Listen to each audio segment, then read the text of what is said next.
Hello everyone, welcome to Students Unique Academy. जैसे आप जानते हैं कि हम एनसीईआरटी बेस्ड हिस्ट्री पढ़ रहे हैं और उसी एक क्रम में हम आगे बढ़ते हैं। और आज हम पढ़ने जा रहे हैं एनसीईआरटी हिस्ट्री में प्राचीन इतिहास के बारे में। ठीक है, मैंने प्रागैतिहासिक काल, आधे ऐतिहासिक काल, ऐतिहासिक काल, इनके वीडियो पहले ही बना के रखे हैं। अगर आपने अभी तक ना देखा हो तो प्लीज़ विजिट कर लीजिएगा। साथ ही कम्युनिटी पोस्ट भी देख लीजिएगा, उसमें मैंने आपके लिए काफ़ी क्वेश्चन पूछे जो आपके एग्जाम के लिए काफ़ी हेल्पफुल होंगे। और शॉर्ट्स वो आप देखते हैं कि नहीं देखते हैं, क्योंकि वो आपके एग्जाम के लिए काफ़ी हेल्पफुल हैं। उसमें करंट अफेयर्स होती है और आपके जो रिसेंटली कुछ प्रदान किए जाते हैं पुरस्कार वो होते हैं, और साथ ही आपके इंपॉर्टेंट फैक्ट होते हैं पॉलिटी से संबंधित, हिस्ट्री से संबंधित, तो आप वो भी विजिट कर लीजिएगा। तो अब आगे बढ़ते हैं। आज हमारा है प्राचीन इतिहास में। प्राचीन इतिहास में क्या है, इसमें वैदिक काल से लेकर राजपूतों काल तक अध्ययन किया जाता है। अच्छा, प्राचीन इतिहास में क्या है, हमारे वैदिक काल से लेकर राजपूत काल का अध्ययन ही प्राचीन इतिहास में किया जाता है अध्ययन। आप जानते हैं प्राचीन इतिहास है, मध्यकालीन इतिहास है, आधुनिक इतिहास है, ऐसे नहीं बांटा गया है। तो प्राचीन इतिहास में वैदिक काल से लेकर राजपूत काल तक का अध्ययन किया जाता है। वैदिक काल 1500 बीसी से 600 बीसी। अब वैदिक काल होता है कहाँ से स्टार्ट है वो भी तो पता होना चाहिए ना। तो वो हमारे स्टार्ट होता है 1500 बीसी से लेकर 600 बीसी तक। ठीक है, याद रखना। आगे बढ़ते हैं। आगे हमसे कहा गया है ऋग वैदिक काल और उत्तर वैदिक काल, और इसमें भी अपने जो वैदिक काल है उसको भी दो भागों में बांट दिया गया है। जैसे कोई चीज़ होती है हम उसको पोर्शंस में डिवाइड कर देते हैं इसलिए कि हमें आसानी से पता चल जाए कि कौन सी चीज़ कैसी है। तो ऐसे ही वैदिक काल को बांट दिया गया है दो भागों में। एक बांटा गया है ऋग वैदिक काल और एक बांटा गया है उत्तर वैदिक काल। तो काफ़ी एग्जाम में पूछ लेता है कि ऋग वैदिक काल का कब से कब तक है और उत्तर वैदिक काल कब से कब तक है। तो ऋग वैदिक काल है 1500 बीसी से 1000 बीसी तक। कितना है, 1500 बीसी से 1000 बीसी तक। और वहीं उसके बाद का होगा 1000 बीसी से लेकर 600 बीसी तक है। उत्तर वैदिक काल है 1000 बीसी से 600 बीसी तक। ठीक है, आगे हमसे कह रहा है कि वैदिक समाज के निर्माता आर्य थे। जो हमारा वैदिक समाज था तो उसके निर्माता कौन थे, तो हमारे जो वैदिक समाज था उसके निर्माता हमारे आर्य थे। आर्य मध्य एशिया से भारत आए थे। अच्छा, कभी पूछ ले आपसे, आर्य तो थे हमारे वैदिक समाज के निर्माता, लेकिन आर्य आए कहाँ से थे, तो आर्य आए थे मध्य एशिया से। कहाँ से आए थे, मध्य एशिया से। और भारत में सप्त सेंध प्रदेश में 7 नदियों का प्रदेश है, पंजाब और हरियाणा। और भारत में सप्त सेंध प्रदेश है, ठीक है, 7 नदियों का प्रदेश है, या फिर पंजाब या फिर हरियाणा कह सकते हैं। आर्यों की भाषा संस्कृत थी। भैया बहुत इंपॉर्टेंट है, याद रखना। आर्यों की भाषा क्या थी, तो पूछ लेता है कि आर्यों की भाषा क्या थी, तो आर्यों की भाषा थी हमारी संस्कृत। ठीक है, जो देवताओं की भाषा थी। हाँ सही बात है, संस्कृत जो भाषा है वो देवताओं की भाषा है, जिस कारण आर्य स्वयं को श्रेष्ठ कहते थे। अब आर्यों की भाषा थी संस्कृत और संस्कृत भाषा जो है वो देवताओं की भाषा है। तो आर्यों को लगता था अरे देवताओं की भाषा हमारी भाषा, तो अपने आप को श्रेष्ठ समझते थे ना। तो आर्यों की भाषा थी संस्कृत और ये देवताओं की थी, इसीलिए जो आर्य लोग थे वो खुद को क्या समझते थे, श्रेष्ठ समझते थे। जिन्हें संस्कृत नहीं आती थी अर्थात भारत के मूल निवासियों को अनार्य या निम्न कहा जाता था। लो, अब जिन्हें संस्कृत नहीं आती, जिन्हें संस्कृत आती है उन्हें तो श्रेष्ठ समझ लिया गया, और जिन्हें संस्कृत नहीं आती है साधारण सी बात है उन्हें हम श्रेष्ठ नहीं समझेंगे, उन्हें हमने निम्न समझा। और क्या, मूल निवासियों को अनार्य क्या कहते थे, अनार्य। ठीक है, आगे बढ़ते हैं। आगे कह रहा है दक्षिण भारत का आर्यकरण अगस्त ऋषि ने किया। जो हमारा दक्षिण भारत है उसका आर्यकरण किसने किया, अगस्त ऋषि ने। उत्तर भारत का आर्यकरण राजा विदेह के पुरोहित पंडित गौतम राहुगण ने किया। और उत्तर भारत का आर्यकरण किसने किया, राजा विदेह के पुरोहित थे पंडित गौतम राहुगण। दक्षिण भारत का आर्यकरण किया था अगस्त ऋषि ने, ये आप ध्यान रख लेना, अगस्त ऋषि। और उत्तर भारत का जो आर्यकरण था वो राजा विदेह के पुरोहित थे यानी पंडित थे गौतम राहुगण। किसने किया था, गौतम राहुगण ने। किंतु एक गंडक नदी को पार करके पटना नहीं पहुंच पाया, जिस कारण अथर्ववेद में पाटलिपुत्र को अछूतों की भूमि कहा जाता है। ये देखो बहुत इंपॉर्टेंट फैक्ट, किसे अछूतों की भूमि कहा जाता है, तो पाटलिपुत्र को। किस कारण कहा जाता है, क्योंकि गंडक नदी को पार नहीं कर पाए थे, इसीलिए इन्हें कहा जाता है अथर्ववेद में पाटलिपुत्र को अछूतों की भूमि। अच्छा, काफी इंपॉर्टेंट फैक्ट याद रखना, किसे अछूतों की भूमि कहा जाता है, तो वो जाता है पाटलिपुत्र को यानी कि पटना को। और किसमें कहा जाता है, तो वो कहा जाता है अथर्ववेद में। किसमें, अथर्ववेद में। ठीक है, याद रखना। आगे है, इस समय सबसे प्रिय पशु गाय था। अरे बिल्कुल सही बात है, हमारे वैदिक काल में सबसे प्रिय पशु कौन था, वो थी हमारी गाय माता। ठीक है, गाय जो समृद्धि का संकेत थी। बिल्कुल ऐसा मानते थे कि जिसके पास गाय है उसके पास पैसा है, वो के पास बहुत पैसा होगा, तो वो मतलब समृद्धि का संकेत था। ठीक है, गाय की हत्या करने पर मृत्युदंड, गाय की हत्या करने पर मृत्युदंड दे दिया जाता था लोगों को। बहुत बड़ी बात थी भैया, तब समझ लो कि गाय कितनी जरूरी थी हमारे लिए। राजा का मुख्य कार्य गाय की खोज करना यानी कि गविष्ठी था। गाय का राजा जो था चुना जाता था, उसका मुख्य कार्य क्या था, अगर किसी की गाय खो जाती थी तो उस राजा का मुख्य कार्य था कि उस गाय को खोज कर लाना। इसी कारण उसे क्या कहा जाता था, गविष्ठी। ठीक है, कुछ टर्म है आ रहे हैं, इसको याद रखना गविष्टि। उस समय अर्थव्यवस्था का मुख्य आधार कृषि था। बिल्कुल सही बात है। गाय को इतना हम माता जैसा मानते थे, गाय को हम बहुत अच्छे से रखते थे, गाय को इसीलिए चुनते थे कि वो हमारी गाय खोज के लाए, उसे हम गविष्टि कहते थे। तो साधारण सी बात है, हमारा मुख्य कार्य क्या होगा? पशु, यानी हमारा मुख्य कार्य क्या होगा? कृषि करना होगा। ठीक है। वैदिक समाज ग्रामीण सभ्यता थी। बिल्कुल सही है। वैदिक समाज कैसी थी? हमारी ग्रामीण सभ्यता थी। और वहीं हड़प्पा सभ्यता कैसी थी? शहरी सभ्यता थी। तो थोड़ा ज्वाइंट करते हुए चलना एक दूसरे से चीजें। ठीक है। ऋग्वेद के 7वें मंडल में दशराज युद्ध की चर्चा है। कौन से मंडल में? 7वें मंडल में। और किसकी चर्चा है? दशराज युद्ध की। ऋग्वेद के कौन से मंडल में दशराज युद्ध की चर्चा है? अभी रिसेंटली एक क्वेश्चन पूछा गया था, तो याद रखना ऋग्वेद के 10वें मंडल में है दशराज युद्ध की चर्चा। जो आर्य तथा अनार्यों के बीच हुआ उसमें आर्य विजयी हुए। अच्छा, जो दशराज युद्ध था वो आर्यों और अनार्यों के बीच में हुआ था। आर्यों की भाषा थी संस्कृत और जो अनार्य थे उनकी भाषा संस्कृत नहीं थी। ठीक है। आर्य अपने आप को श्रेष्ठ समझते थे और अनार्यों को निम्न समझते थे। ठीक है। आर्यों की विजय हुई। इसमें विजय किसकी हुई थी? आर्यों की। आर्यों का कबीला भरत था। आर्यों का कबीला क्या था? भरत था। ठीक है। आगे बढ़ते हैं। इसी कारण उस समय जाति का निर्धारण कर्म के आधार पर होता था। उसमें जो अपना ऋग्वैदिक काल था उसमें आपका जाति का निर्धारण कैसे होता था? कर्म के आधार पर। ठीक है। किंतु उत्तर वैदिक काल में जाति का निर्धारण वंश के आधार पर होने लगा। देखो, हमारा ऋग्वैदिक काल में हम जाति का निर्धारण करते थे कर्म के आधार पर, जैसा जिसका कर्म होगा उसी हिसाब से उसकी जाति होगी। लेकिन भाई जब उत्तर वैदिक काल आया, हो गया कि इनकी जो जाति का निर्धारण है वो आपके किसके हिसाब से हो गया? आपके किसके आधार पर हो गया? वंश के आधार पर। कि ब्राह्मण का बेटा ब्राह्मण है, क्षत्रिय का बेटा क्षत्रिय है, वैश्य का बेटा वैश्य है, शूद्र का बेटा शूद्र है। ठीक है। वंश के आधार पर हो गया। उत्तर वैदिक काल में ही लोहे की खोज हुई। ये देखो मोस्ट इंपोर्टेंट क्वेश्चन, किस काल में लोहे की खोज हुई? तो लोहे की खोज हुई थी हमारे उत्तर वैदिक काल में। ठीक है। इसे याद रखना। आगे बढ़ते हैं। आगे हमारे हैं वैदिक काल की नदियां। झेलम नदी है। झेलम नदी को हम क्या कहते थे वैदिक काल में? वित्तस्थिता कहते थे। क्या कहते थे? वित्तस्थिता। वही हमारी ब्यास नदी थी, तो ब्यास नदी को कहते थे हम बीपासा। क्या कहते थे? बीपासा कहते थे। चिनाब, चिनाब नदी को हम अस्किनी कहते थे। चिनाब, चिनाब नदी को हम अस्किनी कहते थे। और सतलज, सतलज को कहते थे सतुद्री। सतुद्री किसे कहते थे? सतलज को। याद रखना, काफी एग्जाम में पूछ लेता है कि वैदिक काल में नदियों को दे देगा, क्या कहते हैं वैदिक काल में नदियों को क्या कहा जाता था। तो याद रखना, झेलम को हम वित्तस्थिता कहते थे, व्यास को हम विपासा कहते थे, चिनाब को हम अस्किनी कहते थे और सतलज को हम सतुद्री कहते थे। ठीक है। आगे बढ़ते हैं। रावी, रावी को हम कहते थे परुषणी। रावी को क्या कहते थे? परुषणी। गंडक, गंडक को कहते थे सदानीरा। सरस्वती, सरस्वती को कहते थे घग्गर। याद रखना, बहुत इंपॉर्टेंट है। सरस्वती, सिंधु, रावी, ये सब बहुत इंपॉर्टेंट नदियां हैं। सरस्वती को कहते थे घग्गर, वहीं सिंधु को कहते थे सिंध। क्या कहते थे सिंधु को? सिंध। ठीक है। मोस्ट इंपॉर्टेंट नदियां हैं, याद रखना। वैदिक साहित्य में सर्वाधिक चर्चा किस नदी की? अब जो इतनी सारी नदियां थी उसमें किस नदी की चर्चा सबसे ज्यादा थी वैदिक में? तो वैदिक साहित्य में सर्वाधिक चर्चा थी सिंधु नदी की। इसकी थी सिंधु नदी की, क्योंकि ये सबसे महत्वपूर्ण नदी थी। अब सिंधु नदी की चर्चा थी तो क्यों चर्चा थी? क्योंकि ये हमारी सबसे महत्वपूर्ण नदी थी। ठीक है। वैदिक काल के देवता। अब नदियों से हमने पढ़ लिया कि कौन सी नदी कितनी इंपॉर्टेंट है। अब देवताओं के बारे में भी तो पता होना चाहिए। इंद्र, अब ऐसे एग्जाम में पूछ लेता है कि कितनी, मतलब कौन सा देवताओं की चर्चा कितनी बार हुई है, याद रखना कैसे। इंद्र, ये सबसे महत्वपूर्ण थे। हमारे वैदिक काल के जो सबसे महत्वपूर्ण देवता थे तो वो थे हमारे इंद्र भगवान। ठीक है। इंद्र सबसे महत्वपूर्ण देवता थे। इसकी चर्चा 250 बार हुई है। कितनी बार हुई है? 250 बार, यानी कि 250 बार। इसमें युद्ध तथा वर्षा का देवता कहते थे। साधारण सी बात है, जो इंद्र देवता थे उन्हें युद्ध का और वर्षा का देवता कहेंगे। इन्हें पुरंदर भी कहते थे। किसे पुरंदर कहा जाता था? तो इंद्र को पुरंदर कहा जाता था। इन्हें सबसे महत्वपूर्ण देवता थे। इनकी चर्चा 250 यानी कि 250 बार है। ठीक है। इन्हें युद्ध और वर्षा का देवता कहते थे। आगे हमारा है अग्नि। अग्नि, इसकी चर्चा 200 बार है। किसकी बार है? 200 बार। अच्छा, एक बार एग्जाम में पूछ लिया था कि किस देवता की चर्चा सर्वाधिक बार है। उसके बाद उन्होंने जो ऑप्शन दिए थे उसमें इंद्र ना देकर अग्नि दे दिया था। तो सबसे ज्यादा तो अपनी इंद्र की है 250 बार, दूसरे नंबर पे है अग्नि की 200 बार। तो अभी किसी एग्जाम में अगर पूछ रहे कि सबसे ज्यादा किस देवता की चर्चा है तो पहले तो इंद्र होगा, लेकिन अगर ऑप्शन में इंद्र ना हो तो दूसरे नंबर पर हमारा अग्नि होगा। ठीक है। याद रखना।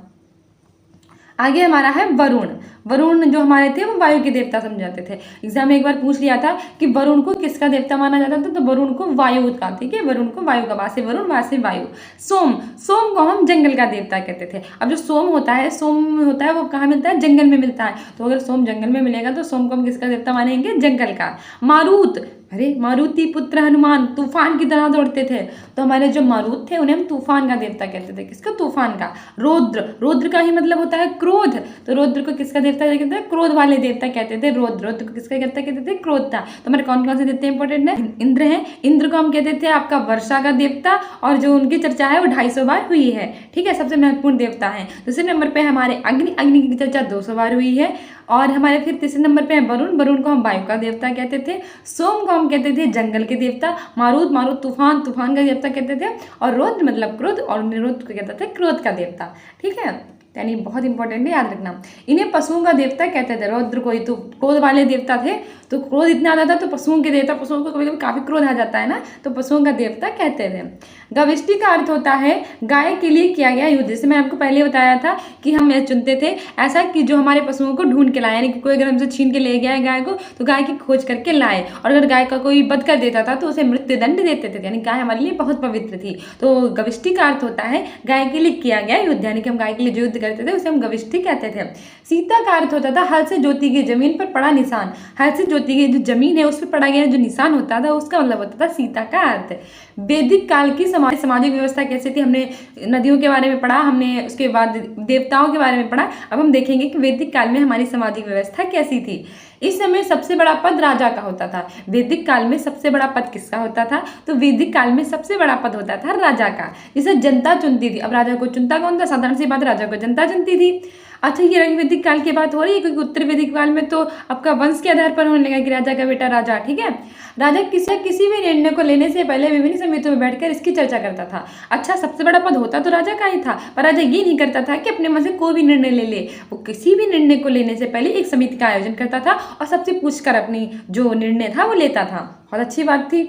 आगे बढ़ते हैं। वैदिक काल में 3 प्रमुख संगठन थे। हाँ, ऐसे क्वेश्चन पूछ लिया जाएगा कि वैदिक काल में कितने प्रमुख संगठन थे?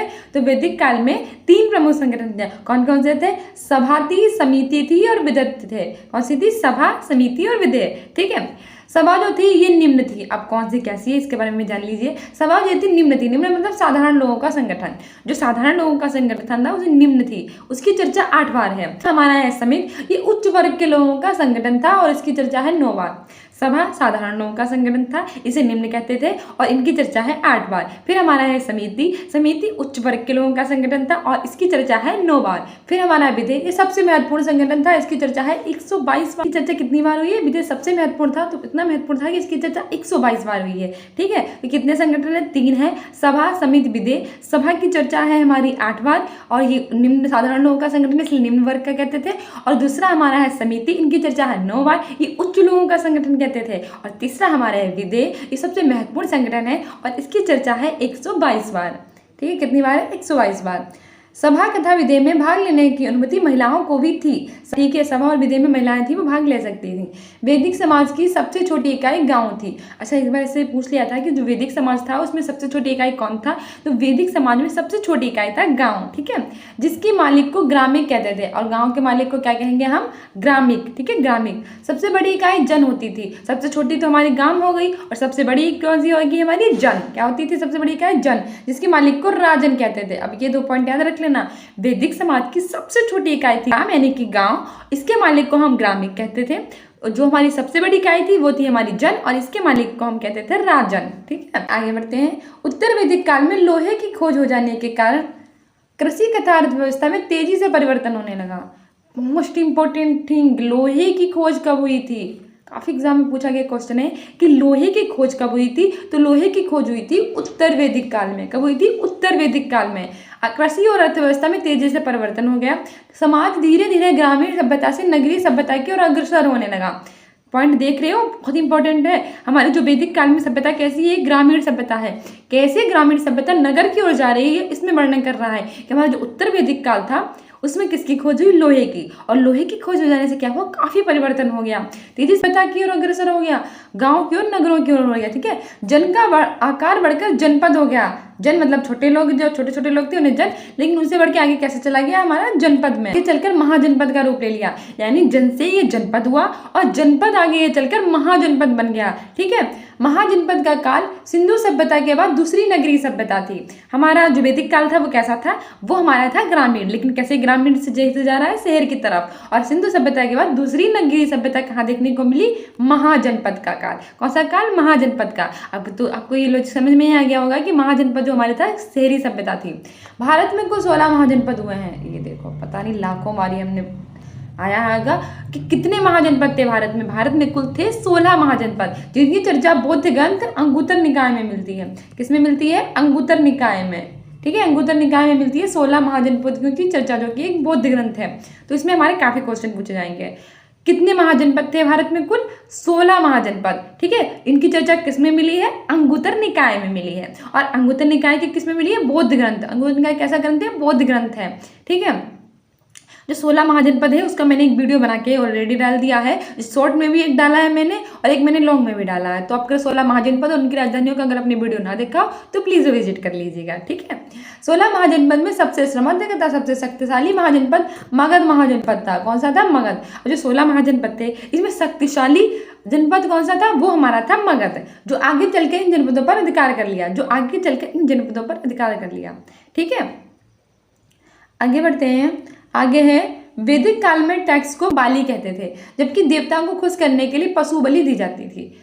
और जो देवताओं को खुश करने के लिए दी जाती थी वो बलि कहती थी, और जो हमारा टैक्स था उसको हम बाली कहते थे। ठीक है, इस समय घड़ा, मनका या मृदभांड 4 प्रकार के होते थे। इसमें जो मैंने घड़ा थे, मनका थे, जो मृदभांड थे वो कितने प्रकार के होते थे, 4। कौन कौन से, धूसर मृदभांड, काला मृदभांड, लाल मृदभांड और मिश्रित मृदभांड। धूसर मृदभांड, काला मृदभांड, लाल मृदभांड और मिश्रित मृदभांड। ठीक है, आगे बढ़ते हैं। सर्वाधिक प्रचलन, जो हमारे 4 मृदभांड थे इसमें सर्वाधिक प्रचलन था धूसर मृदभांड था। सबसे ज्यादा प्रचलन किसका था, धूसर मृदभांड था, जिस पर चित्र बने होते थे। अब धूसर मृदभांड पर क्या होता था, जो एक मतलब मृदभांड था उस पर क्या बने होते थे, चित्र बने होते थे। ठीक है, जिस पर चित्र बने होते थे, जिसके कारण से चित्रित धूसर मृदभांड। अरे साधारण सी बात है, ऐसा मृदभांड जिस पर चित्र बना है तो उसे क्या बोलेंगे, चित्रित धूसर मृदभांड। ठीक है, मिश्रित मृदभांड लाल तथा काले दोनों का मिश्रण था। जो हमारे मिश्रित मृदभांड थे उस पर लाल और काले दोनों का क्या था, मिश्रण था। इस समय 3 प्रकार के यज्ञ का प्रचलन था। कितने प्रकार के प्रचलन था, यज्ञों के 3 प्रकार के यज्ञों का प्रचलन था। चलो हम यज्ञ भी देख लेते हैं, कितने हमारे कौन कौन से यज्ञ हैं। ठीक है, सबसे पहले हमारा यज्ञ है अश्वमेध यज्ञ। बहुत प्रचलित था, बहुत आपने सुना भी होगा इसके बारे में, अश्वमेध यज्ञ। इसमें घोड़ा को यज्ञ करके छोड़ दिया जाता था। बिल्कुल सही बात है। अरे आप देखी थी लॉकडाउन में कितनी रामायण फेमस थी, उसमें देखा था कि राम भगवान जो अश्वमेध करते हैं उसके बाद घोड़ा छोड़ देते हैं और वो जो घोड़ा होता है वो पकड़ लेते हैं लव कुश, उसके बाद उसका उनका युद्ध होता है। तो हमारे जो कितनी प्यारी रामायण है उसमें तो हमने ये देखा ही है। तो घोड़े को यज्ञ करके हम क्या करते थे, छोड़ देते थे। वो यज्ञ कौन सा यज्ञ था, अश्वमेध यज्ञ था। जहां तक घोड़ा जाता था वहां तक का क्षेत्र राजा ले लेता था। बिल्कुल सही बात है, हमने घोड़े को छोड़ दिया, जहां जहां हमारा घोड़ा गया तो हमने कहा कि घोड़ा जहां हमारा गया है वहां तक हमारी जगह है।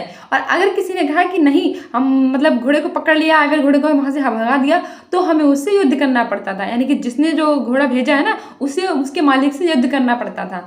घोड़े को रोकने वाले व्यक्ति से राजा युद्ध करते थे। वही बात, जो घोड़ा हमने भेजा अगर उसको किसी ने पकड़ लिया, किसी ने रोक लिया तो उसे राजा क्या करता था, युद्ध करता था। जैसे कि लव कुश ने पकड़ लिया था, इसीलिए राम भगवान और उनके जो सभी भाई हैं वो सब ने, हनुमान जी हैं, उन सब ने मिलकर युद्ध किया था लव कुश से। ठीक है, आगे बढ़ते हैं। आगे हमारा कह रहा है वाजपेयी यज्ञ। ठीक है, कौन सा यज्ञ है, वाजपेयी यज्ञ। ये राजा की शक्ति के प्रदर्शन के लिए होता था। अब ये वाजपेयी जो यज्ञ था वो किसके लिए होता था, राजा की शक्ति का प्रदर्शन करने के लिए। इसमें रथों की रेस लगाई जाती थी। इसमें किसकी रेस लगाई जाती थी, इसमें लगाई जाती थी रथों की रेस। ठीक है, दूसरा हमारा है राजसूय यज्ञ। कौन सा यज्ञ, राजसूय यज्ञ। राज्याभिषेक के समय इस यज्ञ को किया जाता था। इसको भी कब कहते थे, हम राज अभिषेक के समय करते थे। ठीक है, 3 यज्ञ हो गए, कौन कौन से, अश्वमेध यज्ञ, वाजपेयी यज्ञ और राजसूय यज्ञ।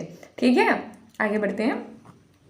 उत्तर वैदिक काल में जब खेड़ा से लोहे की खोज हुई थी तो उत्तर वैदिक काल की अर्थव्यवस्था पशुपालन के स्थान से कृषि पर आधारित हो गई। हाँ बिल्कुल बात थी, हमारे स्टार्टिंग में क्या था, स्टार्टिंग में क्या था, पशुओं को श्रेष्ठ माना जाता था, पशुपालन थी। लेकिन क्या हुआ कि जब हमारे लोहे की खोज हो गई अतरंजी खेड़ा से, लोहे की खोज कहाँ से हुई थी, अतरंजी खेड़ा से। ठीक है, लोहे की खोज हो गई तो क्या हुआ कि पशुओं से हटा के किस पे चली गई, कृषि पे चली गई। ठीक है, वैदिक काल में 6 दर्शन किए गए। अरे बहुत ही इम्पोर्टेंट है भैया, इसको आप घोल के पी लेना, ये समझो बहुत इंपॉर्टेंट है, क्योंकि अभी तक एग्जाम में इससे इतने क्वेश्चन पूछे जाते हैं, कुछ कहने की बात नहीं। मैंने आपको जितने भी क्वेश्चन बताए काफी इंपॉर्टेंट है, और ये वाला तो मोस्ट इंपॉर्टेंट है। वैदिक काल में षट दर्शन किए गए, कितने दर्शन? षट। कौन कौन से हैं? सबका नाम याद रखना, बहुत इंपॉर्टेंट है। शाक्य दर्शन, व्यास दर्शन, योग दर्शन, वैशेषिक दर्शन, उत्तर मीमांसा और पूर्वी मीमांसा। कितने हैं? 6 हैं। कौन कौन से हैं? शाक्य दर्शन, व्याय दर्शन, व्याय नहीं होगा, न्याय दर्शन होगा, ये न्याय है, ठीक है। योग दर्शन, वैशेषिक दर्शन, वैशेषिक दर्शन,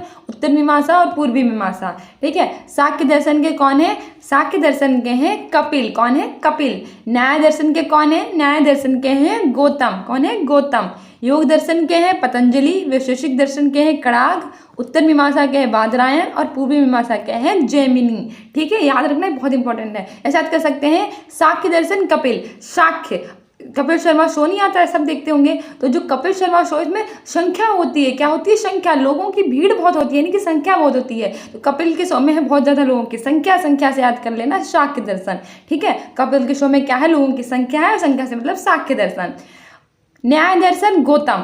न्याय दर्शन गौतम। गौतम को क्या पसंद था? न्याय पसंद था। आपने देखा होगा कि गौतम बहुत ज्यादा न्याय करते थे और बहुत ही फेमस थे, तो गौतम को क्या पसंद था? न्याय पसंद था। योग दर्शन पतंजलि, घर घर पतंजलि, घर घर योग। पतंजलि योग तो बहुत फेमस हो गया ना पतंजलि के बाद, तो पतंजलि से याद कर लेना बाबा पतंजलि, यानी कि बाबा रामदेव, यानी कि बाबा योग, ठीक है। योग से याद कर लेना।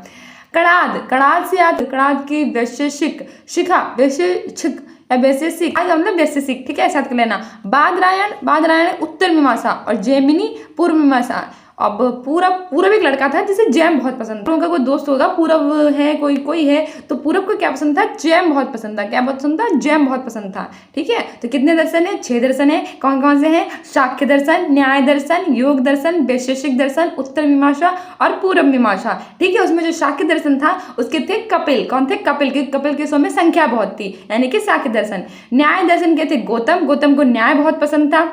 योग दर्शन के पतंजलि, पतंजलि के बाबा रामदेव, बाबा रामदेव यानी कि योग। वैशेषिक दर्शन के कणाद, वैशेषिक कणाद, बेसिक कणाद, ठीक है। उत्तर मीमांसा के हैं बादरायण और पूर्वी मीमांसा के हैं जैमिनी। पूरब को जैम बहुत पसंद था, ठीक है, ऐसे याद कर सकते हैं, तो याद कर लेना, बहुत इंपॉर्टेंट, ठीक है। गौतम बुद्ध के अधिकतर उपदेश शाक्य दर्शन से लिए गए हैं। गौतम बुद्ध के अधिकतर उपदेश किससे लिए गए थे? शाक्य दर्शन से, ठीक है, ये भी याद कर लेना, ठीक है। आगे बढ़ते हैं।